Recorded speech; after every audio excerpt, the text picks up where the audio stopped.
रूस में अपने मुस्लिम पति से परेशान होकर रूस की लड़की भारत आ गई और भारत में अब हिंदू लड़के से शादी करने वाली है। चलिए दोस्तों पूरा जानते हैं कि आखिर ये मामला क्या है। दोस्तों सोशल मीडिया पर रूस की एक महिला जो कृष्ण भक्त है वो काफ़ी चर्चा में है। इसका नाम स्वेतलाना ओचिलोवा है। स्वेतलाना का पहला पति मुस्लिम था, वह उस पर इस्लाम कबूलने का दबाव डालता था। स्वेतलाना ने कृष्ण भक्ति के जरिए से इस रिश्ते से मुक्ति का रास्ता खोजा।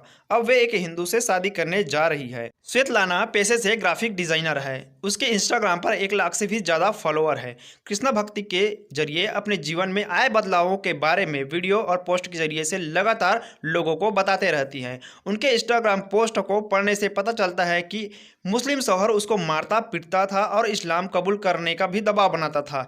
इस रिश्ते से उसके एक बेटा भी है। रूस के अपने उस मुस्लिम पति से काफ़ी ज़्यादा परेशान थी। फिलहाल स्वेतलाना अब भारत के मायापुर में रहती है। 14 जनवरी 2022 को इंस्टाग्राम पोस्ट पर साझा किए एक वीडियो में उन्होंने बताया कि मैं वास्तविक खुशी की तलाश में थी। मुझे लगा था कि जब बच्चा होगा तो मुझे खुशी मिलेगी, लेकिन ऐसा नहीं हुआ। दूसरी ओर मेरा पति एक कट्टर मुस्लिम था। वह मुझ पर इस्लाम कबूलने का दबाव बनाता था।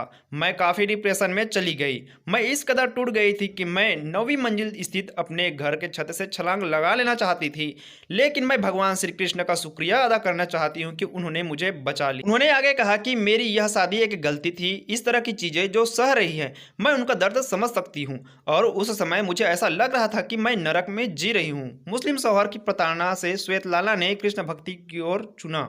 साल 2016 में वे करीब 1 साल तक अपने पति से अलग रही। भारत आई। इस दौरान उन्होंने अनुभव के आधार पर खुद को कृष्ण भक्ति की मार्ग पर ले जाने का फैसला किया। वह कहती है कि मेरे अंदर से पति का डर पूरी तरह से चला गया। मैं खुश रहने लगी। साल 2017 में मेरे पति ने मुझसे कहा कि कृष्ण और मेरे बीच किसी एक को चुनना होगा, तो मैंने श्री कृष्ण को चुना। इसके बाद हम दोनों का तलाक हो गया। तलाक के बाद स्वेतलाना भारत आ गई। बेटे के साथ मायापुर में रहने लगी। यही उनकी मुलाकात रोशन झा से हुई। वे कृष्ण भक्त थे। एक दूसरे को जानने के बाद दोनों ने सगाई कर ली। सगाई के बारे में एक पोस्ट में बताते हुए स्वेतलाना ने लिखा है कि वह सच में हमारी फिक्र करते हैं। रोशन झा ने मुझे अतीत और वर्तमान और भविष्य के साथ स्वीकार किया है। वह मुझसे प्यार करते हैं। मेरे बेटे को भी वह उन्होंने अपने बेटे की तरह अपना लिया है। इंस्टाग्राम के एक और पोस्ट में स्वेतलाना ने बताया है कि वह कैसे पहले भौतिकवाद की तरफ भागती थी, लेकिन भारत आकर और कृष्ण भक्ति से उन्हें कैसे शांति मिली। तो दोस्तों ये है रूस की रहने वाली स्वेतलाना का कहानी। दोस्तों ये अपने मुस्लिम पति से परेशान होकर भारत आ गई। सोचिए दोस्तों, वो रूस में रहती थी और रूस में भी चाहे किसी और देश में भी चाहे आपका पति मुस्लिम है तो वो ऐसा ही होगा आफ्ताब के जैसे। बाकी आप लोग समझदार हो कि मैं कहना क्या चाहता हूँ। अब आप लोग इस वीडियो को शेयर जरूर करें ताकि दुनिया के लोगों को पता चल सके कि ये लोग दुनिया में कहीं भी होते हैं गंध मचा कर रख देते हैं। दोस्तों वीडियो शेयर जरूर करना और चैनल सब्सक्राइब भी करना।